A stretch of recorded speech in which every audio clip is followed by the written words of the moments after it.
Right here on this table is all the camera gear and equipment that I use as a car content creator. So today I'm going to be going over everything you see here, so if you want to get into car content yourself, you can see all of the equipment that I use personally on a day-to-day basis. If you are looking to purchase anything mentioned in this video here, all of the links will be down in the description box below. Yes, they are affiliate links, so they directly help out the channel, so I do appreciate that a lot. All the stuff I go over in this video will be in no particular order, except the very first thing is going to be the most important thing that I have. So starting off the list with the camera that I get asked about the most, that is going to be my Sony a7 IV. This is going to be my main shooter for just about everything, whether it's pictures or videos. All of my YouTube videos are filmed on this camera, including this one. Well, at least this portion of the video is not going to be filmed, as I have to use my other camera so I can hold this. But yes, this is kind of my workhorse. So everything I do, 99% of the stuff is going to be used with this camera. This is a great hybrid shooter, so videos, pictures, literally anything you want it to do, it will do, and it will do it extremely well. Now, I bought this camera about 4 years ago, and before that I was on Nikon, and most car content creators do use Sony cameras because they're just so much better at doing stuff around cars. Nikon.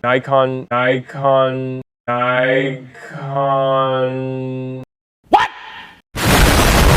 Yes, I know, I was a Nikon shooter before I was a Sony shooter, but I'm glad I made the switch. Now, while Nikon is pretty good, Sony, on the other hand, is just miles better. Damn straight. So if you're looking to get a camera, I highly would recommend Sony, and I would highly recommend the a7 IV. And I'm not kidding, for anything I want to do, this thing will do it. You might hear some people say this isn't as good at video as like the FX3 or FX30, but this is not meant to be as good as those in the video department. This, I think, really shines in the photo department more than it does video, but like compared to a Nikon or any other Sony camera, this really does a good job at video. Now, moving on to the next piece of equipment, remember I did say I switched from Nikon to Sony, so what I wanted to do is have as many cameras and lenses as I did in the Nikon ecosystem as I do in the Sony ecosystem. So the next thing on the list was my Sony a6100. Now, I bought this as a travel camera before I took my trip to New York City last year, and I'm so glad I did, because this honestly packs just as much of a punch as the a7 IV does, but in a much smaller size. You can really see just how small this camera actually is. Like, mirrorless cameras are already really small, but as far as mirrorless cameras go, this is extremely small. And you can see, if you have the kit lens on here, this is literally a pocket mirrorless camera. Now, while I did buy this for travel reasons, I do use this as a secondary or like a backup shooter, but really on any trip that I take that I don't feel like taking the a7 IV, I will just end up taking this with me. But as a secondary camera or a travel camera, I think this does the job very well. It also has a flip out screen, so if I wanted to do vlogs, I could. But yes, if you're looking for a secondary shooter, I highly recommend the Sony a6000 series. I went for the a6100 though, because it tends to be the best hybrid shooter, similar to the a7 IV. Now, with these two cameras, I obviously need lenses to use them. And like I said, I want to get as many lenses in the Sony ecosystem as I did in the Nikon ecosystem. So I quickly started to buy lenses after I got these cameras. And again, these are in no particular order because I truly cannot decide on which one is my favorite, because they are all used for totally different purposes.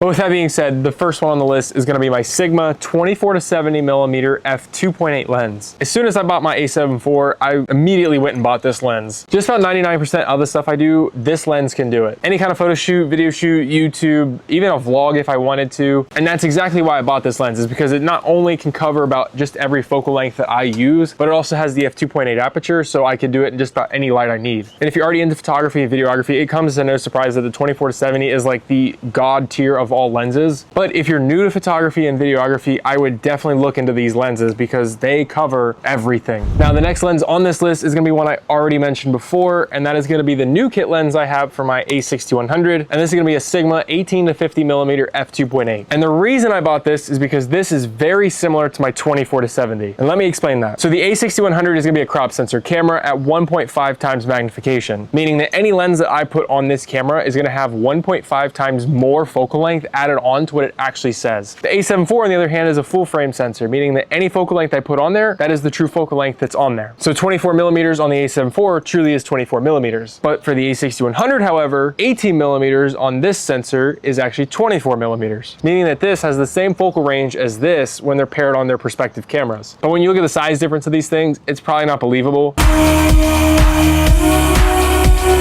Also, considering that they both have f2.8, I think it's a pretty good deal. So I bought this lens as a replacement to the kit lens that came with it, and honestly, I haven't looked back. I don't ever use this kit lens ever since I got this new lens. The kit lens isn't bad. It's 16-50mm, which is a little bit wider than this one, but it's a variable aperture starting at 3.5. So obviously I'm gonna sacrifice 2mm of focal length for that wide open aperture.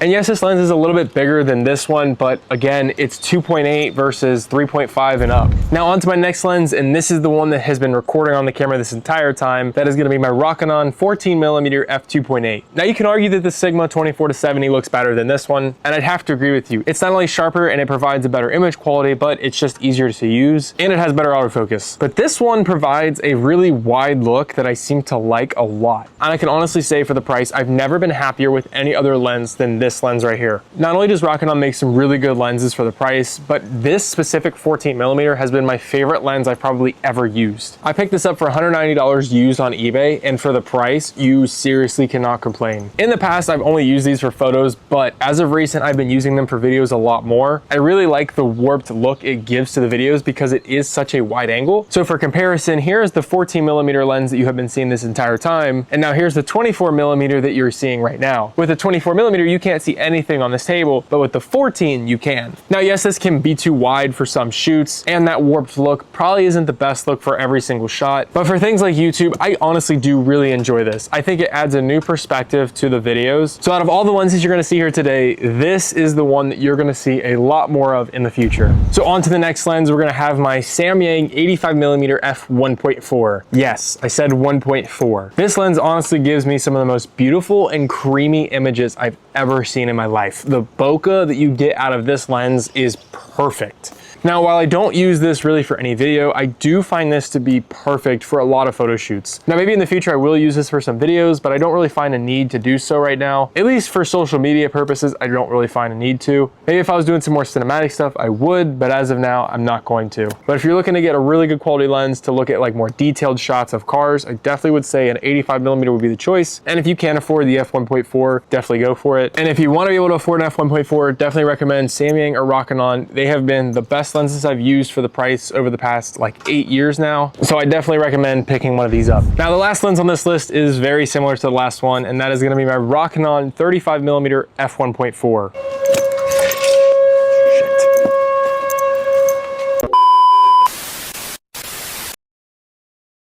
I'm just kidding. Every first Wednesday of the month, Ohio turns all their tornado sirens on as a test.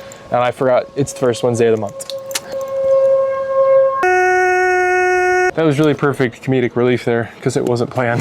So I do hope you see the trend here. All of the lenses I use are either Sigma or Rokinon. Now, yes, I said Samyang on the last one, but Samyang and Rokinon are the same company. Now, the reason I only use those two brands is because I feel that they provide the best bang for buck. And really, if there are any issues with the lenses, you can fix them with a dock that you can buy, or just go into editing and like remove chromatic aberration, fix whatever you want, really. But anyways, I think the 35mm is the perfect duo to pair up with the 85mm, especially with them both being at f1.4. I can bring both of these lenses and replace my 24-70, but have that f1.4 aperture. Now, I obviously won't get all the focal lengths in between, but I will have two focal lengths on both ends of the spectrum, so I will cover most of the shots that I'll need. Now, if you're looking for a more everyday shooter that is a prime lens, the 35mm is definitely gonna be my choice, just because it does cover a wider range of things that you're going to do. And specifically for cars, I think that this one would get used way more than the 85mm. And honestly, you can't go wrong with either one of these. And even if you wanted to go right in the middle and get a 50mm, you really can't go wrong with that either. Now, that's gonna be all the lenses that I have for my cameras, but I do have a couple other cameras as well. Now, the next one being the least used camera I have ever bought, that is gonna be my Insta360 One RS Twin Edition. Now, it sucks that I don't use this camera that much because it is really, really cool.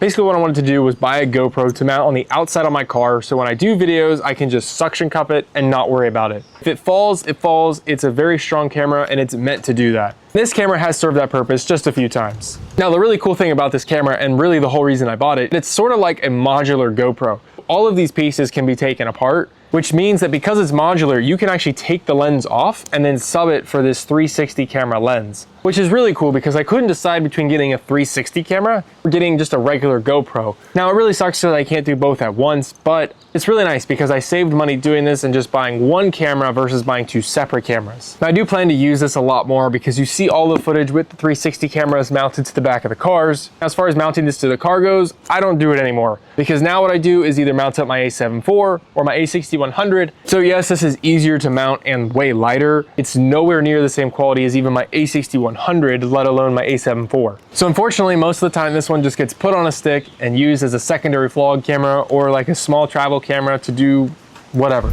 Next up on the list is gonna be my DJI Mini 3 Pro drone. Honestly, this has gotta be the best investment I've ever made on any camera equipment. Now, I don't use this a whole lot compared to other things, but honestly, when I do use it, it not only is really fun to fly, but it gives me the most unique shots that I ever could. And even in 2025, not everybody has a drone. And you really don't need one, because this is one of those things that 1% of the time, you'll find yourself needing one. There have been some pictures I get from overhead of my car where I'm like, that would look really cool with the road and everything. And there are some really cool videos that I could get of my car or other landscapes around the car. But it's one of those things where it's not a necessity. I think this is a really cool thing to give your content that extra 5%. And truly, the only reason I don't use it that much is because you do have to be really careful with this and you do have to follow a lot of rules. So it can be a little bit of a hassle to actually use it. But as long as you're staying safe and doing what you're supposed to, it is a lot of fun. Now, my recommendation is if you do get a drone, make sure to get a DJI drone. And if you do get one, I would highly recommend getting the Fly More combo. It comes with 3 batteries instead of just the 1. And also make sure to get the remote with the screen, because if not, you're gonna be mounting your phone up on top and it becomes a pain to use your phone for flying and while doing other stuff. Now, while I don't use the drone that much as of right now, I am planning a lot more shoots where this would come in handy. So this is gonna get used a lot more and I'm really excited about that. Now, the next camera on this list is something you probably wouldn't expect, and you really don't need to be a content creator. It's just one of those things that I bought as a personal thing, but I do use it for my car specifically because it's kind of period correct. And that's gonna be my FujiFilm X-T30. Now, this is a film emulation camera, and what that means is that this is a fully digital camera. It's actually a mirrorless camera, but what this means is this simulates the look of film. So this has like a bunch of different film looks that you can give it built in, but then you can also modify each one of those film looks to look like a different type of film. Now, I bought this as something to use with my girlfriend, so when we go on dates or vacations, we can use this and have that really aesthetic look between just us. But what I found is that because I have an 80s car and this gives it that 80s and 90s look, but this really comes in handy when I want to have a photo shoot with the car that makes it look like it's in the 80s and 90s. Of course, you don't necessarily need this camera to get that film look. You can use things like your iPhone and just take a picture and edit it later to get that film look. There's a couple of things about that I don't like, and that's that it doesn't look the same as if it was just straight out of camera, but also it adds an extra step of, oh, I got to get it into the editor, edit the whole thing, and then export it, and then do all that stuff. Versus this, I literally snap a picture and it's already done. I can just put it on my phone, bam. And I also bought this so I could stop using film, because I do use a decent bit of film. And if you just look at it, it looks like a vintage Fujifilm camera. So if you buy it and when it's not in use, just put it on a shelf and it looks really good. Now onto the last camera of this list, and this is my new favorite workhorse. And you see it all over TikTok, Instagram, YouTube, you see it everywhere. I know a lot of you guys say it's overhyped, but truly, I thought it was overhyped as well until I actually bought one. And that is gonna be my DJI Osmo Pocket 3. Oh my God, bro. Oh, hell no, man. What the fuck, man? Get your ass on. I held off buying this camera for so long because I thought it was overhyped. And I had just bought a DJI Ronin SC gimbal to pair with my A6100 and possibly my A7 IV. So I thought there's absolutely no reason that I need to buy this just because it has a gimbal built in, because the quality out of this is nowhere near the quality out of this camera. But boy, was I wrong. Although this has a much smaller sensor, I'm genuinely blown away by the quality of this. And the fact that it also shoots in log footage just makes it that much better. But seriously, if you think this camera is overhyped, it's truly not. I picked this up for $400 last Black Friday, and it came with like the creator combo. So when you consider that price, you really can't go wrong, because I paid about $250 for this, and I paid $400 for my A6100 alone. And this has honestly become my new workhorse. So when I wasn't filming on the A7 IV, I was actually filming with this. So here's the footage with the DJI, and now here's the footage with the A7 IV. So I also use this for all the B-roll footage. So all of the B-roll that you see, except the footage of this actual camera, has been filmed on this camera. And the reason I do that is because it has the built-in gimbal. So it makes getting that steadier shot so much easier. And not only has this replaced my gimbal and camera setup, but it's honestly replaced my iPhone as well, because I can record in the vertical mode on here and get a way steadier shot. So I just use this for about everything. But I'm gonna be honest, I truly think this is the best pocket camera of all time. So I think DJI really hit it on the nose with this one, especially with content creators. Now that all the cameras are out of the way, let's talk accessories. I think the most important accessory is going to be my microphone setup, and that's gonna be the DJI Mic Mini. I bought these a few months ago and I am so happy with the decision. And these microphones are extremely small. I barely even notice it sitting here on my chest. And I think my favorite part about these microphones isn't just how good they sound, but also that they have noise cancellation. Today it's been a very windy day, as you can tell, and you probably probably haven't heard much wind noise. So any background noise that you normally would hear, you can't hear. And the last accessory I want to talk about are these camera straps right here. It's a quick release strap from Peak Design, and one of my friends told me about these a long time ago, and I eventually ended up buying one for my A7 IV, but I like this one so much that I ended up buying one for my Fujifilm as well. But the reason that I like these straps so much is my camera feels so much more secure on my wrist, to the point where I'm willingly able to just drop it and swing it around however I want. But the cool thing is that these are actually a quick release, meaning that you can literally just do that and release the camera. And then as soon as I want to put it back on, just do that and it's on. But now for arguably the most important part of being a content creator, that is the computers that I edit on. So the first computer that I edit on is a custom built PC that I've had since 2014, but just recently upgraded it back in 2023. The most notable specs on it are an Intel i7-13700K processor, an RTX 2060 Super graphics card, and I have 80 gigabytes of DDR4 RAM in there. I also have it paired up with some really color accurate IPS displays at 144 Hertz. Now you don't need anything crazy like that to do it. The only reason I have it like that is because I wanted to future-proof it a little bit more, and I got some really good deals on all the stuff I bought. But this has been my workhorse ever since I built it. But there is one caveat to a custom-built PC, and that is the fact that it's not portable. So that brings me into my next computer, and that is my laptop. So that's where, as of this year, I went ahead and bought my very first MacBook. I ended up going for a MacBook Pro, and I got the M3 Pro chip in it. So if you want to do content creation and you're just looking to get one computer and you prefer it to be a laptop, I would definitely recommend a MacBook. And I do feel bad for my desktop PC because ever since I did buy this, I barely touched that thing. But that's all I have for you guys today, and I do hope you did enjoy this video, and I do hope you guys learned a lot. And remember, if you want to buy any of these products seen here, make sure to go check out the description box below because all of the links are going to be down there. And yes, they are affiliate links like I said, so they do directly help out the channel, so I do appreciate that a ton. But that's all I have for you guys today, and I do appreciate you guys for watching. And if you did enjoy this, make sure to leave a like down below. Make sure to share this with your friends and click subscribe because there's gonna be plenty more content like this where this came from. That's all I have for you guys today, so drive safe and I love you guys.